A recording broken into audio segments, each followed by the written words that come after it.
Let's make sure that all my platforms are going. We are live. What's up, everybody? We're coming live a couple minutes early here to set up some tech. So bear with us for a moment. We're getting ready. We have a true mobile setup here, which we're gonna.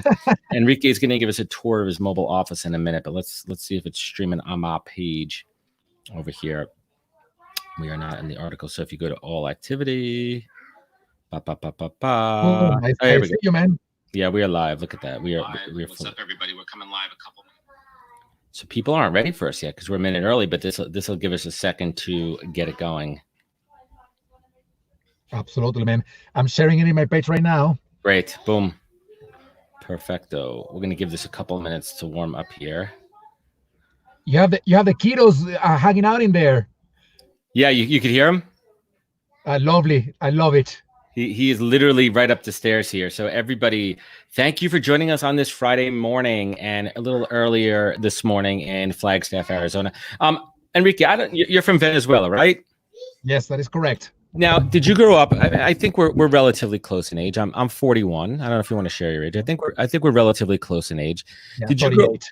We grew up. We're in the same bracket, man. So we grew up. Yeah. We grew up. Johnny Hunter, what's happening, my man? We grew up here in the States with a game called Carmen Sandiego. Where in the world is Carmen Sandiego? Did you grow up with this game? No. It was a great game, and she was like an adventure detective, right? And she traveled all over the world. And the game for kids was using clues to figure out by nation, right? And they would talk about cultures and clothing and dress and food where they were, right? So we're gonna play that game where in the world is Enrique Rubio? Where in the world is Enrique? Right? The last time we spoke, we spoke a couple of times, but when we recorded the podcast episode, a month or two back, you were in Florida. At a Starbucks, and I think that you are solely responsible for using all of the internet connection at the Starbucks. And if Starbucks is watching and looking for any sponsorships of podcasts, Enrique's Hacking HR or the podcast would make some great sponsorship here. So thank you for joining us, everybody. We're getting queued up on this Friday morning. It is the first day of May. It is May 1st, and I can't believe that I'm saying that. Enrique Rubio is my guest today, somebody I hold in tremendous regard for all the work that he does in the world of HR and really spreading the word of good thought leaders in our world, in talent acquisition, human resources. And we have something pretty similar in common. We are both connectors, right? We thrive on shining the spotlight on others. Both him and I are deeply connected in this world of talent, human resources, and we bring the light on other people and we make them shine. And Enrique has done an absolutely tremendous job with Hacking HR. And we dug into a lot of the early days of the reasons and the whys and the hows, but now more than ever, man. I mean, are you finding, everything that you've done over the last couple of years to develop Hacking HR is really resonating now more than ever? Yes, and that's because the way we started all this, or a lot of that, what we started was online. And of course, it all is making sense now. Plus, very early on, we started talking about future of work. We were not the only ones, of course. There's many people out there doing that. And a lot of things that we had been talking about that didn't make much sense, up to 3 months ago, now all of those things are happening. One example of them is the remote work sort of wave, if you will, the gig workforce. And, we had been talking about this for quite a while now. Right. In Hacking HR, we started a couple of years ago. And a lot of business leaders never thought that their companies could go through a transformation process where they would send their people to work from home, either because they thought they have the infrastructure, because they didn't have the technology, or more painful than the other two is that they didn't have the trust in the organization, in their people to make this happen. Now they were forced to do it. I don't know if you've seen the meme that says, what is the main cause of digital transformation? The CEO, the CHRO, or COVID-19? What is COVID-19? So, Yeah, but let's break that down a little bit too. And I think it's fascinating, right? There were so many companies that had to pivot quickly and move their entire workforces remote. And it's fascinating too. So if you put yourself in the seat of an employee, there's some people like my wife and I, where we have a fantastic setup. We have room in our house. We have people that, we have childcare. So yes, we are still homeschooling our kids and doing all that stuff too.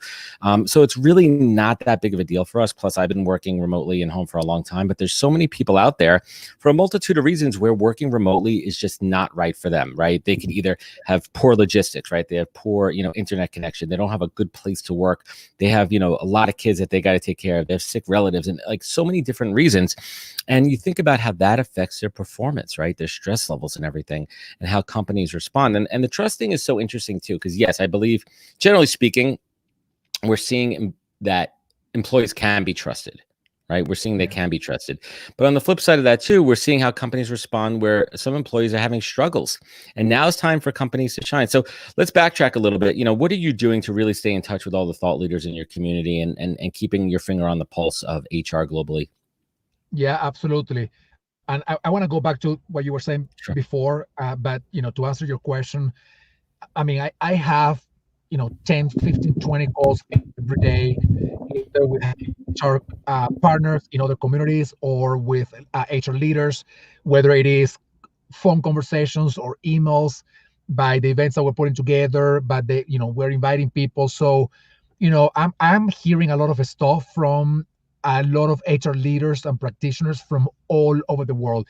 And I think that's something very unique to the Hacking HR community because we have a global footprint.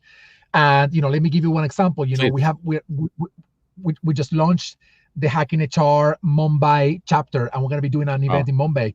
So that's pretty cool. So that means that I'm having conversations with people in India that are going through a unique experience, in this coronavirus crisis that many here in America are not going through, or in Europe or in other countries. So anyway, the fact that we built this global footprint with Hacking HR has given me the opportunity to have conversations with a lot of HR leaders via phone, Hacking HR chapters, or via email when I invite them to the events and whatnot. So yeah, so that's been very powerful. And let me go back to something that you said before. Please. The problem that we have with organizations is this ridiculous idea that one solution fits to everybody. I know people who hate working from home. They hate it. Right. They need the collaboration. They need that human contact. And not only that, if they have 5 kids at home, going to work is a little bit of an outlet for them to be able to focus on work and not just the kids. And that's okay, So, but there are people who hate working from an office and they want to work from home or wherever they want to work from. Like me, I'm in my car right now because in my house, I just moved in a new place and I don't have the internet, so I have all the setup in my car. But the thing is here that we have to understand going forward that there is not a single solution that can satisfy everybody. Now, what technology allows us to do is to understand what everybody wants to do, how everybody wants to operate, and provide them with the opportunities to do so. So in your organization, the problem is not the lack of technology. The problem is not the lack of infrastructure. From an organizational perspective, I do understand, though, that some people don't have high-quality internet, and they may have a little bit of a harder time working from home. But from the organization's perspective, it's not that infrastructure or the technology. It is the mindset that helps you think how to set up a system where people can work in the way that fits them best, in the way in which they can deliver their values and their potential in the best way possible, so to speak. So there are some people who may want to come to the office 1 day a week and work from home 4 days a week. There are some people who may want to come to the office 4 days a week and work from home 1 day a week. And you can operate in that way, unless you are a hospital or, like a Starbucks right now. But if you are in the creative economy, the knowledge economy, you can set up a system like that. So there's really no excuse for that. There's no, and we're going to figure it out too. I mean, we take New York City out of the equation here when we talk about getting back to work, because New York City is a completely different beast, right? I agree with you. There are so many ways that physically in the office that companies could provide safety, right? Back to cubicle spacing, split schedules, all that kind of stuff too. But the problem in New York City is that you have to get to work. You physically have to get to work in the most saturated, New York, in the most saturated city in the country, which is a little bit different. But I think it's going to really come down to, leaders. It's tough because there's no playbook for this, Enrique, right? There's absolutely no playbook. So how do leaders balance being optimistic and rational at the same time, right? And how do they work with employees that say, I just don't feel comfortable coming back to work yet, right? I don't feel safe. These are conversations that have not been had yet in modern times. Well, that is a fantastic question. And let me tell you what I think is perhaps the foundational block to answer that question. It is leaders just saying, I don't know. I'm a human. I don't know. You guys think, what's going to happen tomorrow with our company? I don't know. you guys want me to tell you that you can come to the office or that you will have to be you will be working from home for a long period of time? The answer is I don't know. And for those leaders, the reality is they are also family members. They are also They're going friends, through it too. parents. They're going through the same thing.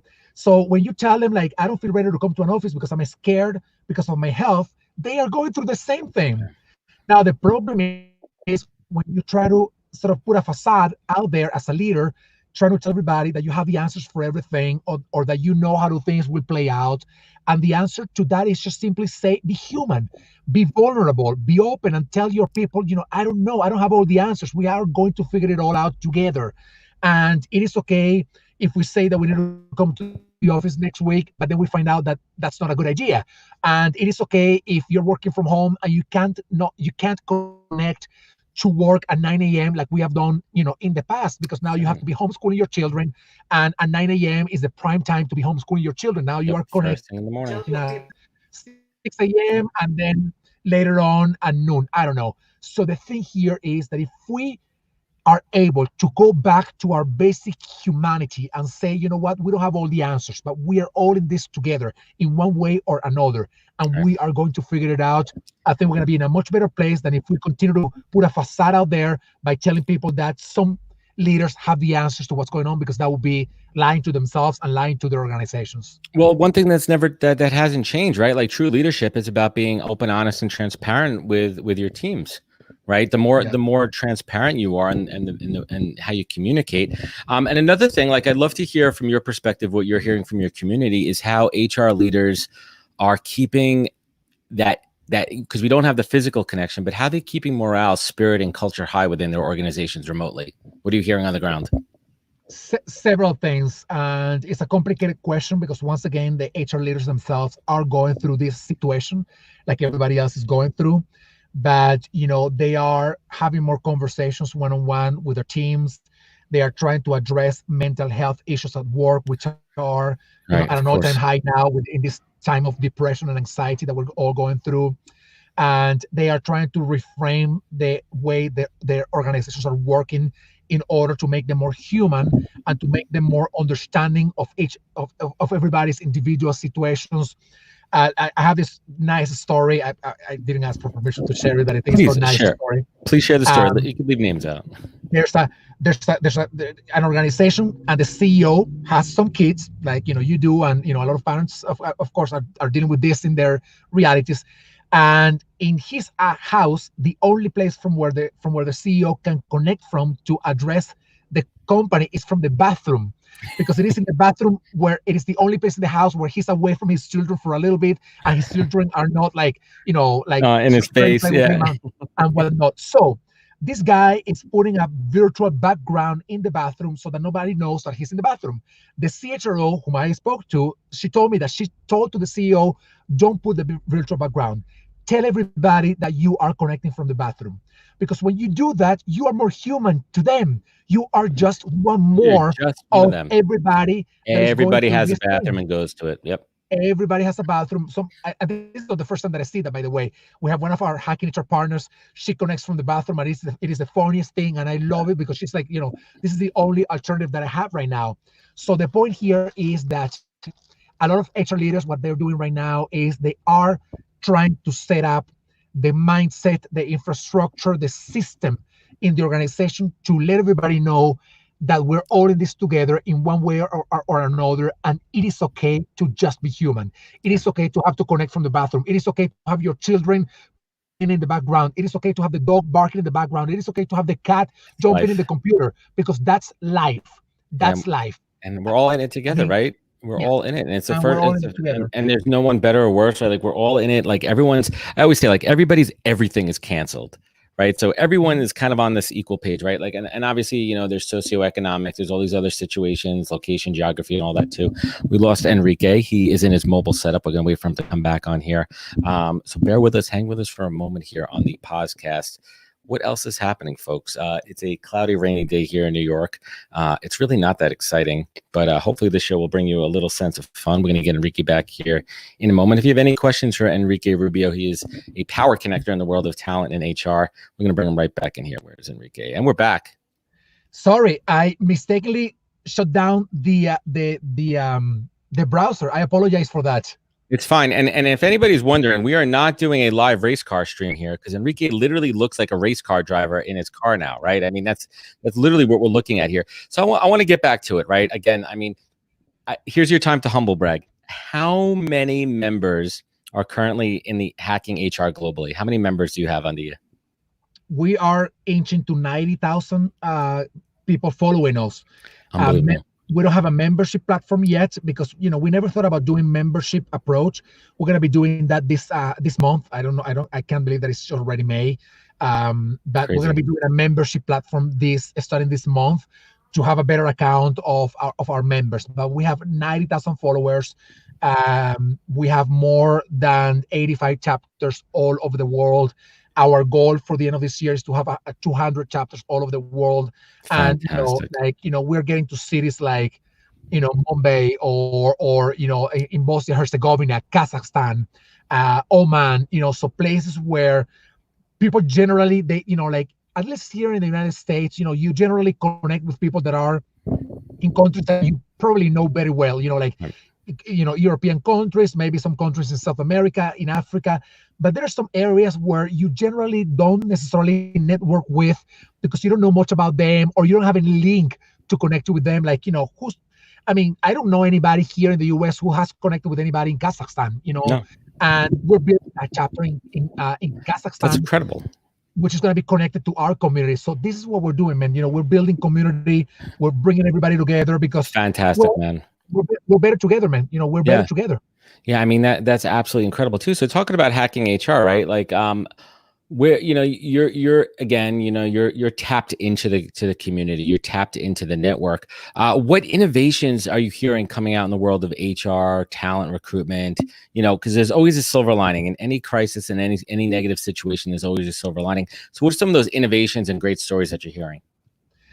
If you had asked me this question 3 months ago, my answer would have been very different than what it is today. Because, in the middle of a crisis, it seems that the very first thing people do is, sort of go back to a place where there's a lot of safety and standardization, so to speak, because they want to make sure that they survive the crisis, their organizations. But now what I'm seeing is many more people talking about remote work, which is not an innovation, by the way, because this is not something that just started now. It's not new. It's not new. No, this has been around for a long time. But now what I'm seeing is many more companies rethinking how they can, redesign work in order to provide more opportunities to have remote work and gig workers. The other thing that I'm hearing a lot not only in the HR space, but in the organizational space in general, is the rethinking of the physical space, the real estate space. Because now you find out that you can continue to do the same work, even with better quality and more engagement than what you were doing before, with a third or a quarter of the physical space that you needed before.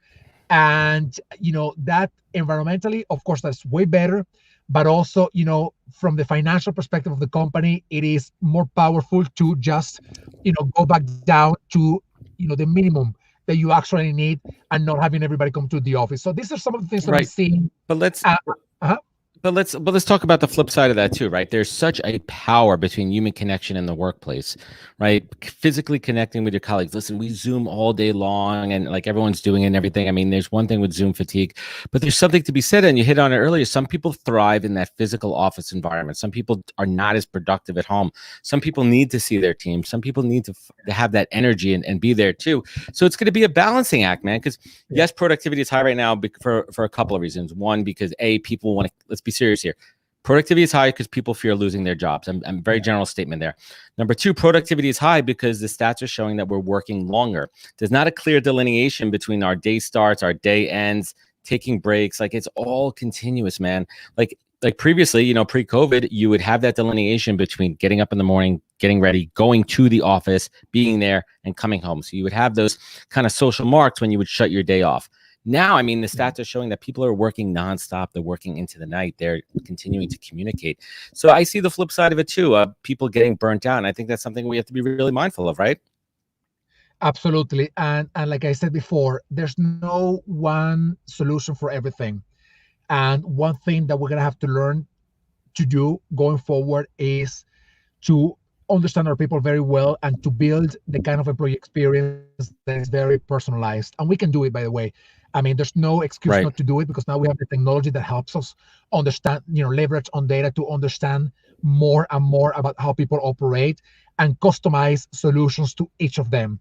Exactly. I mean, you have a platform like Netflix. Let me give you one example. Netflix has millions and millions of users from all over the world, and they can customize the content that they think you want to watch based on your past experiences. Why? So if you are a Netflix user and you come to Netflix and you watch a movie about, for your kids, and then Netflix starts suggesting some other movies, and then you think like, why is it that these people can provide me that experience, but my office, my company cannot provide that experience to me? And so what I'm guessing and what I'm hoping and envisioning going forward is that organizations will have to go back to a place of delivering the best employee experience. And to do that, they will have to understand very well how each of their people operate and to customize a solution for them. And like you said before, not everybody wants to work from an office and not everybody wants to work from home.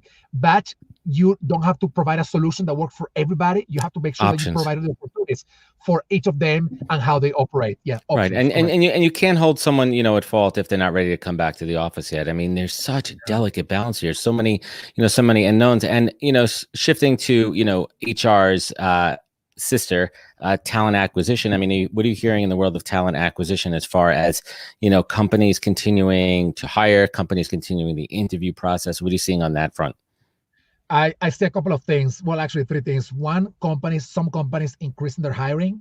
Walmart, Amazon, Facebook, depending on the industry. Domino's Pizza. I recently read that they were hiring a few thousand people because they are not keeping up with all the demand right now, because everybody working from home. They're ordering pizzas, and it's getting really complicated. So I have seen some companies increasing their hiring, and I have seen some of the companies either laying people off, furloughing people, or hiring or freezing their hiring because they don't know what's going to happen.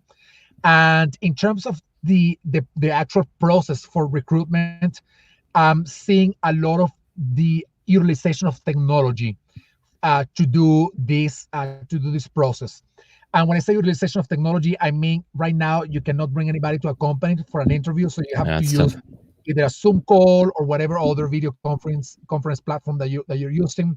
So I'm seeing, a lot of companies, hiring or freezing their hiring, but at the same time, I'm seeing from the recruitment side, in HR, I'm seeing a lot of companies leveraging on technology to do this better. Yeah, I mean, it's fascinating too. I mean, I made a couple of hires in the last 7 weeks remotely, right? These people have never stepped foot in an office. They've never met the people that they're going to be working with. And it's fascinating because it takes a little bit of imagination, and it takes a lot of trust for someone to say, you know what, I'm going to join this company without physically meeting somebody. I mean, it's crazy. And don't get me wrong, we've done this before in the past, but not on this scale, right? There's plenty of companies that hire remotely, that interview remotely, but not on this scale too. And I always talk about how in the interview process does a company communicate culture remotely, right? Because there's a couple of elements to culture, right? There's the physical office space, the feel of it and everything. And I say this all the time, like beer pong, ping pong tables are not culture per se, but that feel in an office, when you walk in, that energy, people smiling, what that vibe is like, that's culture, right? So how do companies really communicate culture during this time? I think that's going to be quite a challenge. I don't have the answer for that question at this very moment. I do know it's going to be quite a challenge. And, I'm curious to see, going forward, how companies will continue to develop not only employee experience, but culture and leadership, frameworks that work for them in a way that sort of takes into account this new reality of work. I don't know how that's going to play out. I do know that part of the answer to the question is by the conversations that you're going to have with people. So one thing is you're going to have to make sure that the people that you're going to be bringing to your company are not only chatting with the hiring manager and with HR people, but that they also have the opportunity to have conversations with others in the organization. It's a good point right there. another example of that. If you are a new hire and you said yes to the company, not knowing exactly how the culture works, and then you come to a Zoom meeting, like a company town hall, and you see the CEO of the company connecting from the bathroom, and him telling everybody, I'm connecting from the bathroom because my kids are running around and I don't want them to be making noise to interrupt this call. That very humanity is Right. already an element of building culture. And that new Yeah. hire would say, like, wow, if the CEO is showing himself that authentically and genuinely, and In the that's bathroom. in such a human way, I mean, that empowers me to show myself in the same way. So there's going to be a lot of nuances in this process, but I think the more human you show yourself, whether as a leader or as a practitioner with your colleagues and with your new colleagues coming into the company, the more you're going to encourage them to say, you can be human here. We're all in this together, not only now, but also going forward. I mean, so many tremendous positives too. So 7 weeks ago, 8 weeks ago, we had a different definition when people ask you what the future of work looks like, right? So what does that future of work look like in your eyes? Well, you're going to get asked this a million times. You know this question's coming, man. The buzzword. It's been coming up so often. If you had asked me this question 3 months ago, I would have said that the future of work was going to be accelerated by the confluence of a few factors, technology being one of the most important ones, climate change, demographic shift, globalization. And I'm not inventing the wheel here. I'm taking from the research that Thomas Friedman has done, which I think is, for those of you watching right now who don't know Thomas Friedman, please check out. He said that there are three accelerations changing the world: globalization, climate change, and technology. I add one more in that one, which is a demographic shift. And so that would be my answer 3 or 4 months ago. Now we are in the middle of a pandemic that is accelerating everything that we thought was going to happen in the next 5 to 10 years. So I always go back to the quintessential example, which is remote work. I talked to a lot of leaders. Yesterday I was talking with one of them, and she said to me, I was talking to a bank and inviting them to promote remote work and to set up the technology to do that. And the bank told her a few months ago, we're not ready for that. We think that's never going to happen in this bank. We are an old institution, and we don't think that's going to work. Now they were thrown into a reality where if they don't have people working from home, they don't work at all, and no one's working at all. There's no work. So the future of work has been accelerated in many different ways by what's going on today. So we're seeing digital transformation. So we're seeing the impact of technology. We're seeing the acceleration of the building of culture and employee experience. We're seeing the acceleration of the implementation of the gig workforce at work. And sort of those things I thought were going to be happening in a few years from now, but they are happening at this very moment. Now, there are other aspects of the future of work that will continue to sort of unravel over time. One of them being climate change. Climate change will be a major factor in determining how work and life will look like in the future. I always use the same example. Bangladesh, which is a country where most people work in manufacturing and industries and factories. Right. This country would be 20-30% underwater over the next 10-15 years. And we're talking about millions of people displaced from their geographical areas to either other areas within Bangladesh or other countries in the Asia Pacific region. So when you talk about the future of work being accelerated by climate change, which continues to happen, it's a big factor. we're talking about one factor that we need to take into account, because talent will be taken from Bangladesh, and many things need to be sort of taken into account, if you will, going forward. When it comes to climate change. That's one of the factors. I think right now we are very much focused on the piece of technology and on the piece of what's being driven by the crisis that we're going through. Yeah, no, that's fantastic. So I want to wrap things up here, and I'm asking all my guests that come on my show. This has been tremendous, Enrique. I absolutely, I greatly appreciate what you're doing with Hacking HR. I mean, it's incredible. You're connected. You're bringing people together, and that's fantastic. And you're doing it at scale. You're doing it with intention. You're doing it with organization, and certainly should be applauded. And it's okay to shine the light on you sometimes, my man. It's okay. Thank you. It certainly is, and that's what I'm trying to do here. So, I'm asking all my guests. We talk about silver linings a lot, right? We talk about so many good things that are coming out of this this crisis. But I'd love if you could share a personal silver lining and a professional silver lining that you've experienced over the last couple of months. Like me or the guests? You. Like, what have you experienced professionally, personally? You as a guest, you as my guest. Yes, your guest right now. Professionally, I'm feeling somewhat under pressure, because I want to make sure that I can help as many people as possible while also helping myself as well. Because, well, right.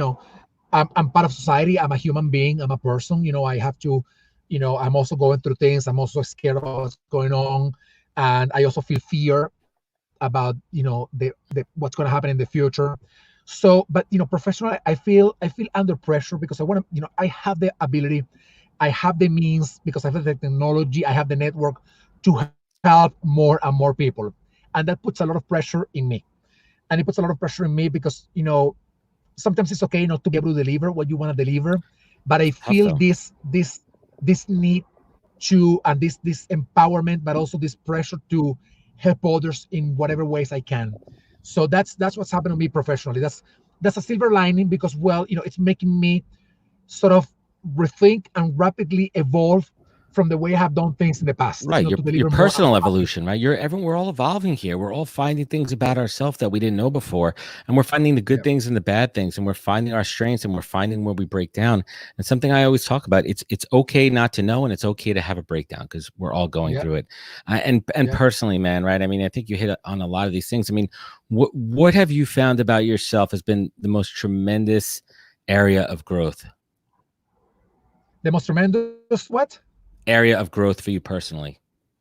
The most tremendous area of growth, it is understanding, man. It is, so many people reach out to me with, I cannot participate in this because I lost my job, or can you help me find a job, or can you help me doing this, doing that?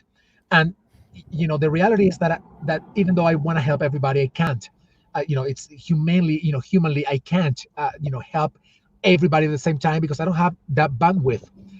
But the fact that there's so much understanding, I reach out to people with love and empathy. We have one of our Hacking HR partners, her dad recently passed away, and I feel that I'm in a place where it's become more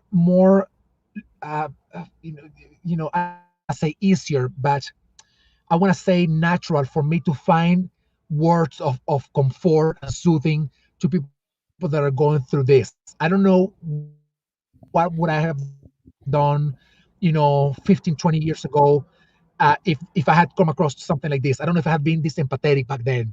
Right. But right now I'm in a place, like in a personal place of like understanding and love and communicating with the most amount of understanding and love that I can.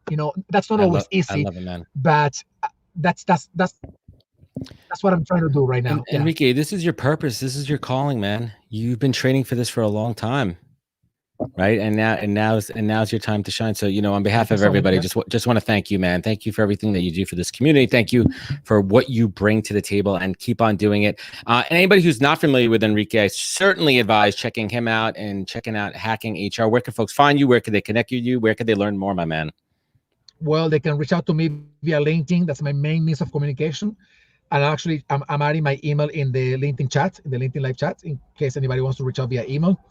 But LinkedIn is my main place to connect with others. Unfortunately, this is another ridiculous thing, but I already reach out the max amount of connection that I can get, but I can still, have people following and on, messaging and whatnot. So, just reach out via email. This guy's a champ. What's the next big Hacking HR event where people could tune in and check it out? What's coming up? Monday, we have our workshop. Monday, May the 4th, we have our workshop. We have been doing this for 1 month now. We're going to have 3 workshop sessions.